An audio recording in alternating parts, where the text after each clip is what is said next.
খেয়াল করে দেখবেন, প্রেমিক যুগলদের প্রায় দেখা যায় রেস্টুরেন্টে বা পার্কে। ঠিক ওই রেস্টুরেন্টে বা পার্কে স্বামী স্ত্রীদের খুবই কম দেখতে পাবেন। এটা অপ্রিয় হলেও সত্য। যত্ন আর দায়িত্ব জিনিসটা আলাদা। বিয়ের পরে আর সম্পর্কে যত্ন থাকে না, থাকে শুধু দায়িত্ব আর দায়িত্ব।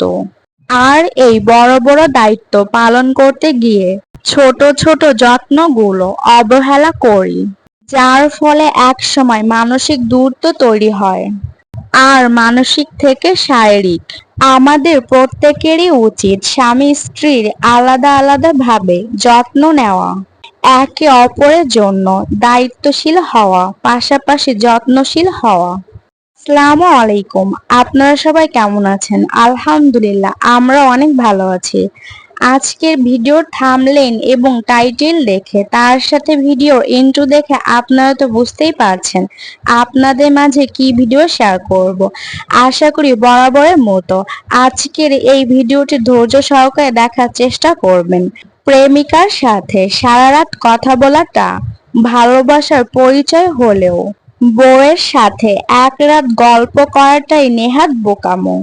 প্রেমিকার লাল গোলাপ পছন্দ বলে সারা দুনিয়া এক করে লাল গোলাপ হাতে দিতে ব্যস্ত প্রেমিক, কিন্তু বউয়ের জন্য কখনো একটা লাল গোলাপের আবদারে তার আদিক্ষেতা লাগে।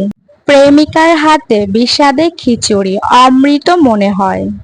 মাসের ভিতরে একদিন বউয়ের হাতে রান্নায় যদি একটু লবণ কম হয়, সেটা তার ভীষণ বড় অপরাধ। প্রেমিকার জন্মদিনে মাথায় শুধু থাকে তাকে সারপ্রাইজ দেওয়ার চিন্তা ঘুরপাক খায়। আর স্ত্রীর বেলায় হিসাবটা শুধু পাওনার দুয়ারে গিয়ে ঠেকে। প্রেমিকার জন্য ৩২ মাইল হেঁটে গিয়ে ৩০ টাকা ফুচকা কিনতে বাদে না।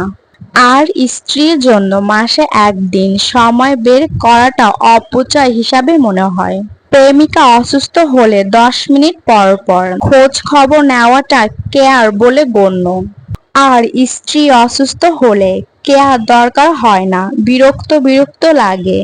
সত্যি কথা বলতে, একটা মেয়ে ৩টা স্টেপে আপনার কাছ থেকে দূরে সরে যায়। প্রথমে সে আপনাকে নিজের মনের কথা খুলে বলবে, কিন্তু আপনি হয়তোবা ব্যাপারটি সিরিয়াসলি ভাবে নিবেন না। তারপরে সে অল্পতে ইমোশনাল হয়ে যাবে, অভিমান করবে। এইবারও হয়তোবা বিষয়টি আপনি পাত্তা দিলেন না।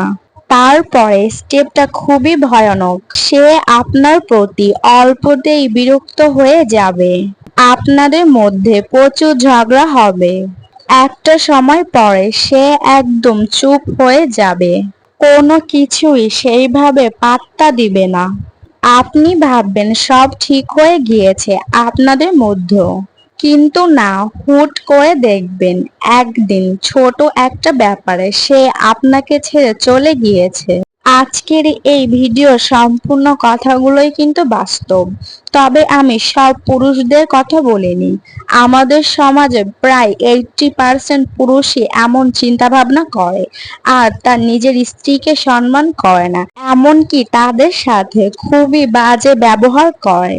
পরবর্তী ভিডিও দেখার আমন্ত্রণ জানিয়ে আজকে ভিডিওটি শেষ করছি। আপনারা সবাই ভালো থাকবেন, সুস্থ থাকবেন, আমাদের জন্য দোয়া করবেন। আল্লাহ হাফেজ। আসসালামু আলাইকুম।